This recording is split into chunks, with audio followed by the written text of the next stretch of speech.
Number 1.2 का पहला question. इसने बोला है express each of the following, ठीक है, या ये बोलो each of the number as a product of its prime factorization। ठीक है, पहला पार्ट है आपका 140 और दूसरा पार्ट है आपका 3825। यानी कि मुझसे बोला गया है आपको इसके प्राइम फैक्टराइजेशन करने। तो भाई प्राइम फैक्टराइजेशन मतलब बताया था सबसे पहले फर्स्ट पार्ट 140 है, तो आपको क्या करना है, सिंपल भाषा में 140 को फैक्टर करो और प्राइम नंबर में करो। 2 से काटा, फिर 2 से काटा, फिर 5 से, फिर 7 से। तो यानी कि इसके प्राइम फैक्टर क्या क्या होगा भाई, 2 इंटू 2 इंटू 5 इंटू 7, या आप इस तरीके से भी लिख सकते हो 2 की पावर 2 इंटू 5 इंटू 7। बस आपका आंसर आ गया। क्लियर है ना भाई। ऐसी 3825 यानी कि 3825 के, तो पहले तो 5 से काट दूंगा क्योंकि जिसके एंड में 5 या 0 होता है वो 5 से डिवाइड होता है। 35 3 इधर गया, 5 6 जा 30, 2 इधर गया, 5 5 जा 25, 5 1 जा 5, 2 इधर गया 25, 5 जा 5 3 जा, फिर 3 से काटा, फिर 17 से काटा, फिर 3 से काटा। तो क्या क्या फैक्टर आ गए, 5 की पावर 2, 5 की पावर 2, 3 की पावर 2 और इनटू में 17। बस हो गए इसके प्राइम फैक्टराइजेशन। समझ में आ गया ना भाई, बताया था ना प्राइम फैक्टराइजेशन कैसे करते हैं। तो ये था आपका प्राइम फैक्टराइजेशन का क्वेश्चन। क्लियर है भाई, एक बार नोट डाउन कर लो।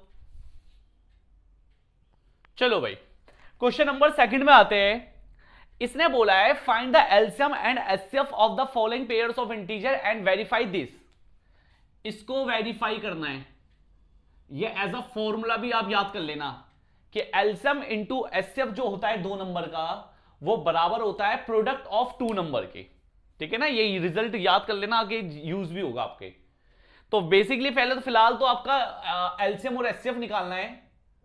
तो फर्स्ट पार्ट लेके चलते हैं 26 एंड 91। ठीक है भाई, तो 26 के भाई सिंपल सा, ये तो 13 इंटू 2 इसके फैक्टर, 91 के प्राइम फैक्टर करूंगा तो 13 इंटू 7। तो याद है एचसीएफ में क्या बताया था, इनके बीच में क्या कॉमन है, 13, तो ये आ गया एचसीएफ, और तो कुछ कॉमन नहीं है।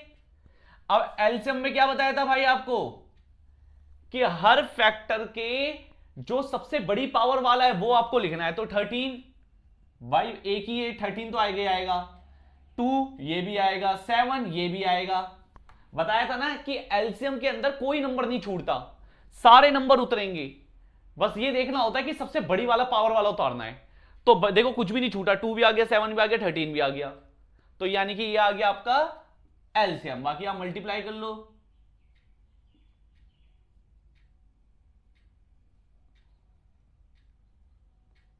$182।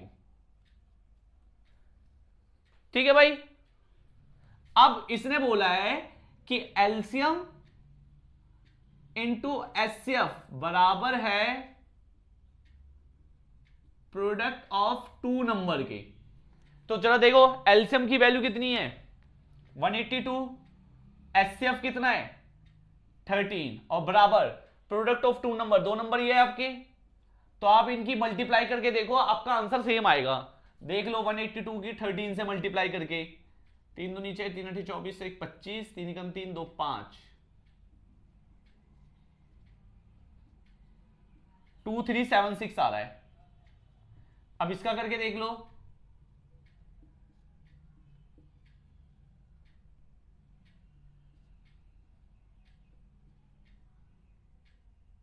टू 366। तो मेरी भाई कहीं ना कहीं मिस्टेक हुई है, या तो यहां पर मिस्टेक हुई है, एक बार दोबारा करके लिख लेते हैं। 3 दूनी 6, ये 14 आएगा। ठीक है, तो आपका आंसर आ गया 2366। भाई ये आपकी कैलकुलेशन है, यानी कि दोनों वेरीफाई हो गया कि इन दोनों का मल्टीप्लाई और इन दोनों का मल्टीप्लाई सेम है। क्लियर है भाई? ऐसे ही आप सेकंड पार्ट करोगे। पहले तो 510 के फैक्टर कर लो, 2 2 जा 4,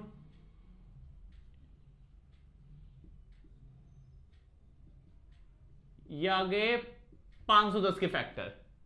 ठीक है, तो उसको लिख दो 2 इंटू 5 इंटू 3 इंटू 70। अब आ जाओ 92 के फैक्टर में,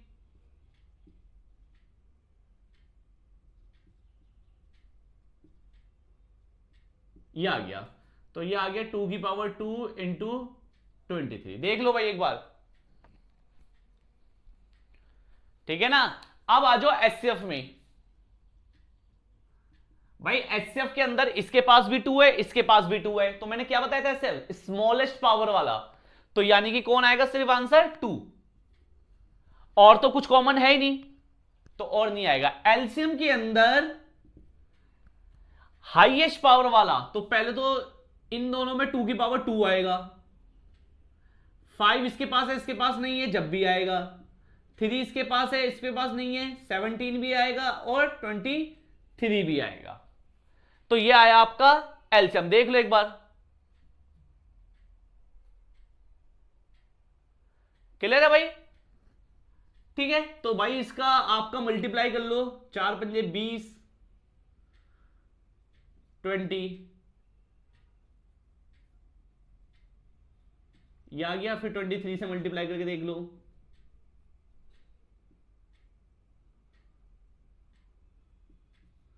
तो आपका कैलकुलेशन करके आ गया ये 23460, ये आ गया आपका एलसीएम। ठीक है, फिर वेरीफाई कर दो, एचसीएफ बराबर प्रोडक्ट ऑफ 2 नंबर। ठीक है, एलसीएम कितना है भाई आपका? 22460 इंटू एचसीएफ कितना है? 2 बराबर 2 नंबर कौन कौन से है? 510 इंटू 92। चलो पहले इनकी मल्टीप्लाई कर लो,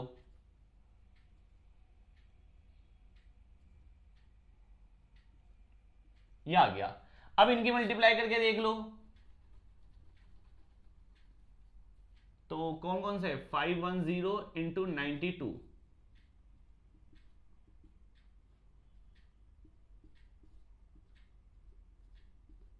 46920 आ गया भाई, सेम आंसर ये। तो इस तरीके से एचसीएफ और एलसीएम निकाला जाता है और ये वेरीफाई करा जाता है। क्लियर है ना भाई? एक बार नोट डाउन कर लो।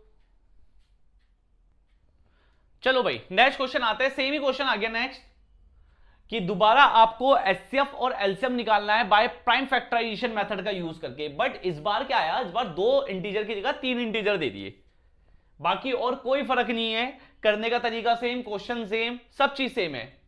तो वही 12 का आप प्राइम फैक्टराइजेशन करोगे तो ये आएगा 4 तिया 12। 15 का प्राइम फैक्टराइजेशन करोगे 3 इंटू 5। 21 का प्राइम फैक्टराइजेशन करोगे 3 इंटू 7। तो सबसे पहली बात आती है एचसीएफ में, तो भाई ऐसा कौन सा नंबर है जो तीनों के अंदर है? देखो ये 3 तीनों के पास है, तो यानी कि एचसीएफ कितना आ गया? 3, और तो कुछ नहीं है ना भाई जो तीनों में। फिर आते हैं एलसीएम में, 2 की पावर 2 कोई है बड़ी पावर इससे? नहीं है। 3, तो 3 इससे बड़ी पावर तो है ही नहीं। 5 और 7 सारा उतर जाएगा एलसीएम के अंदर, तो आपका आ गया ये 4 या 12 इंटू 35, 60 12 36 420। भाई ये आपका आंसर आ गया एलसीएम। क्लियर है भाई? सेम ऐसे इसमें आ जाओ, 17 का फैक्टर तो 1 इंटू 17 ही होता है, 23 का भी यही होगा और 29 के भी यही होंगे। तो एचसीएफ क्या आया भाई इनका? 1, जिसमें कुछ भी कॉमन ना हो उसमें कॉमन कितना होता है? 1। और एलसीएम के अंदर तो ये तीनों ही आ जाएंगे, 17, 23 और 29। बाकी आप मल्टीप्लाई कर देना। समझ में आ गया ना भाई कैसे निकालने हैं आपको एचसीएफ और एलसीएम? ठीक है ना। आई थिंक आपको क्लियर हो रहा होगा एचसीएफ और एलसीएम किस तरीके से निकालना है, क्योंकि ये आपका बहुत इंपॉर्टेंट टॉपिक है, ठीक है ना। इसमें से क्वेश्चन आने के बहुत चांस है इसमें से, इस एक्सरसाइज में खासकर।